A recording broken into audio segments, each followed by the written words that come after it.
Take it away. All right. 5 minutes, man. Okay, next slide. Next, okay, there we go.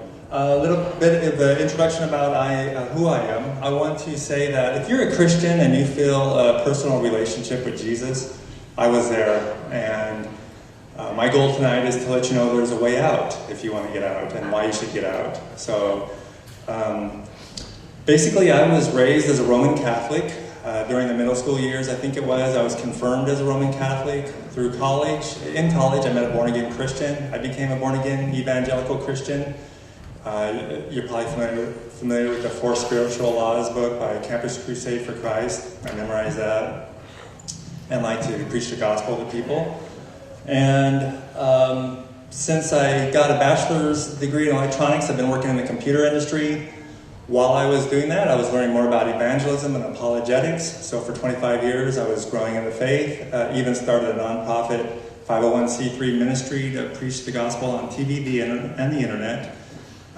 Working part-time on a master's in ministry degree and got that. So in 2007, I got my degree, and in 2009, I became an atheist because I found that the atheists have better arguments.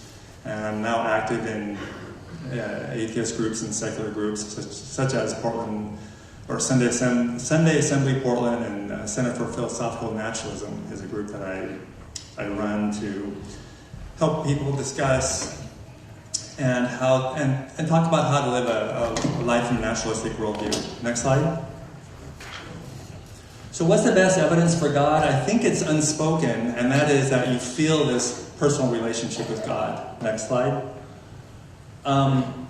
There's a story, for example, that goes on the internet where basically a person is eating an apple and they ask the other person, the Christian asks the atheist or the non-believer. It's a complicated story, but I'm just going to summarize it and change it a little bit. The Christian asks the non-believer, hey, tell me, that apple I ate, was it sweet or sour? And he goes, I haven't tasted your apple, I don't know. And he says, neither, sir, have you tasted my Jesus.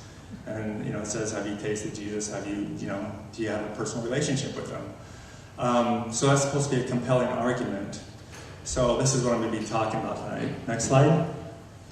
So William Lane Craig, he's one of the preeminent Christian debaters. He's got a philosophy degree and debates all the famous atheists. And this is, I'm going to give a couple quotes from him. One is, he basically says that if there's a conflict that arises between the witness of the Holy Spirit, which is the feelings you get about being, from the Holy Spirit, and your beliefs based on argument and evidence, then it must be the former which must take precedence over the latter. In other words, you have to take precedence on your feelings over evidence. Next slide. Another thing he says is that it's the self-authenticating witness of the Holy Spirit that gives us the fundamental knowledge of Christianity's truth. The only role left for argument and evidence to play is a subsidiary role. In other words, primarily, your truth is derived by the witness of the Holy Spirit. In other words, your feeling that you have with God. And the evidence and all that, he says that's just secondary. That's just what I use to, talk about God to non-believers, but that's not my primary thing. Next slide. So after I left the faith, I learned more about logical thinking and philosophy, and one of these is called logical fallacies. And there's a whole bunch of logical fallacies. These explain how your logic goes off the rail and can lead you to false conclusions. Next slide. One of them is called the appeal to emotion. And basically it says the problem here is when emotion is used as a logical argument. And what I want to say is that's what I think this is a form of... I think it's a logical fallacy to say follow your feelings, because your feelings cannot determine truth. Next slide. One example that's really clear is we all know probably here, none of us are Mormons probably, we all know Joseph Smith was a false prophet. We all know the Book of Mormon is, nothing but fiction. We all know that.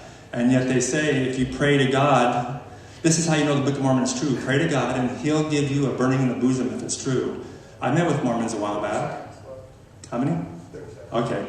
I did this. I got the burning in the bosom, and I was a Mormon for like 3 seconds because I realized it was not true. Logically. Okay, let's go to the very end. Next slide. Next slide. Next slide.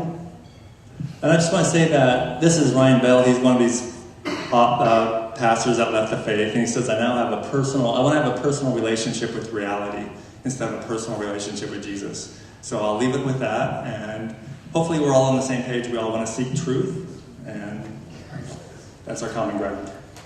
Okay, so 3 minutes response from Christians.